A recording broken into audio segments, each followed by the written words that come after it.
yung sinabi mo. Hindi. Hindi ko babawiin dahil mali na yung ginagawa mo. Hindi ko babawiin para malaman mo kung ano talaga yung ugali mo. Para tumigil ka na sa pang-iinsulto mo at sa pagpuput down sa ibang tao. Dahil ngayon, Myla, ako, hindi na ako papayag na gawin mo pa ulit kung ano yung mga ginagawa mo sa akin dati. Wow, ang sensitive mo naman yata ngayon. Eh, totoo naman eh. Bulol ka dati. Walang masama sa pagiging bulol o kung may kapintasan ng isang tao, Myla. At sinasabi ko to, hindi dahil sa ganun ako dati. Sinasabi ko to dahil mali na yung ginagawa mo. Kaya kung walang ibang tao na magsasabi at maglalakas ng loob para sabihin sa'yo to, pues ako sasabihin ko na itigil mo na yung pagiging masama ang ugali mo. Itigil mo na yan dahil mali yan. At kung hindi, ako mismo ang makakalaban mo.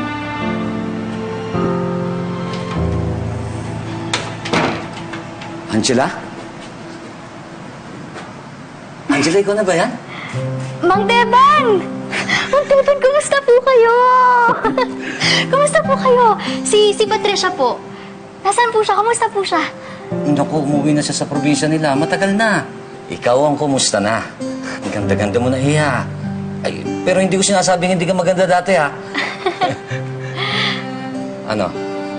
Hanggang ngayon, bay, pinag-iinitan ka pa nito si Myla. Gusto po niya. Pero wag po kayong mag-alala. Hindi ko po siya hayaang magawa yun. Dahil ngayon po, lalaban po ako kung kinakailangan.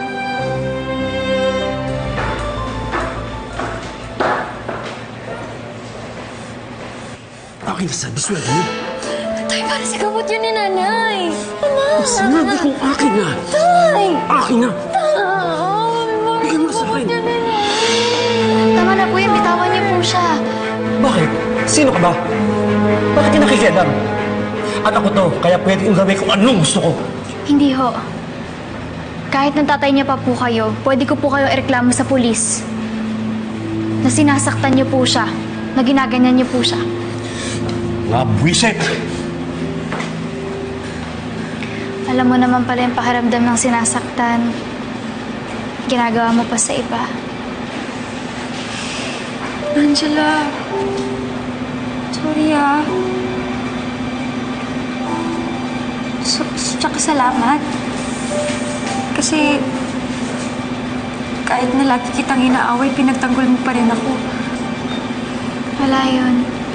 Basta, huwag mo nang uulitin, ha? Sana magbago ka na.